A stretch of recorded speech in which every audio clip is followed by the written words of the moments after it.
Before we get started, a quick PSA. This is my family's favorite recipe out of all the videos we've made so far, so you should definitely try it. Now let's get started. There are two separate ingredient lists for this recipe. One is for the scones and one is for the vanilla glaze. Step 1. Preheat your oven to 350 degrees and prepare your baking sheet. And now, we're going to start with the scones. In a large bowl, combine the flour, sugar, baking powder, and salt, and use a whisk or a large spoon to mix. I always love having extra helping hands. Once it's properly mixed, it's time for the butter. Take your 2 sticks of frozen butter and use a cheese grater to grate them on a cutting board. This step is the key to making any scones or biscuits light and fluffy. In this case, we actually halved the recipe, so we only used 1 stick of butter.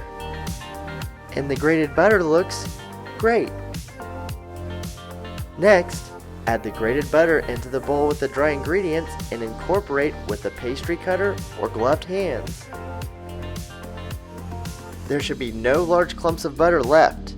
It's important to evenly distribute the butter throughout, as it is key for a flaky and textured bake. Once again, we use teamwork to get the job done.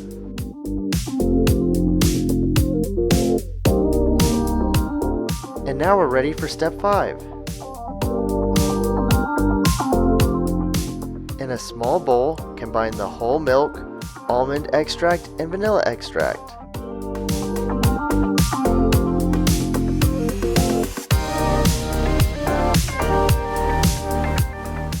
Create a well in the center of the dry crumbled mixture and add in the liquids.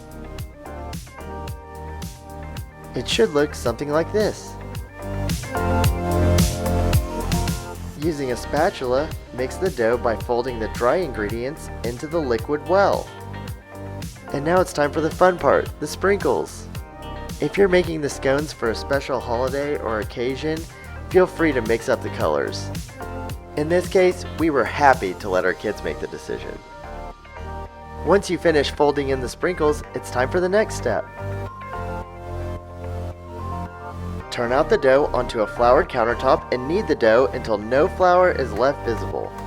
Remember, in our case, we only used half of the recipe, so ours is about half the size of what yours will be.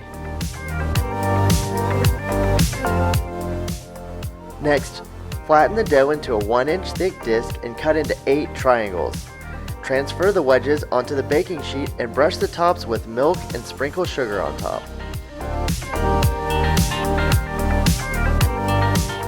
Even though it was February, the color choices made the scones look very patriotic.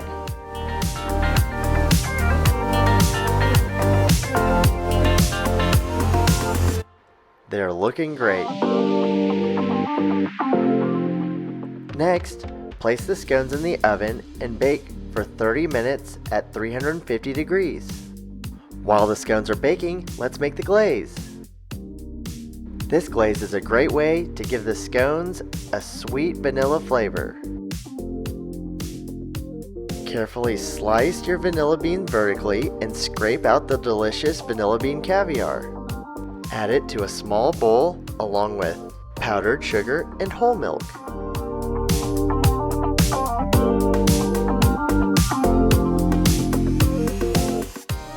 Then mix the ingredients together.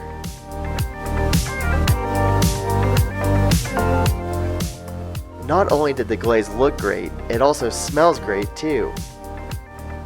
After around 30 minutes, the scones should be ready to take out of the oven. The edges should be golden brown. Don't forget to subscribe if you love our custom artwork. While we let the scones cool for a few minutes, here's our quick goose fact. Did you know that Canadian geese have 4 toes, but their hind toe is elevated so it doesn't leave an imprint? And now back to the scones. Once the scones have cooled for a few minutes, drizzle the glaze on top, and you can even add additional sprinkles if desired. You can add more or less glaze depending on your preferences.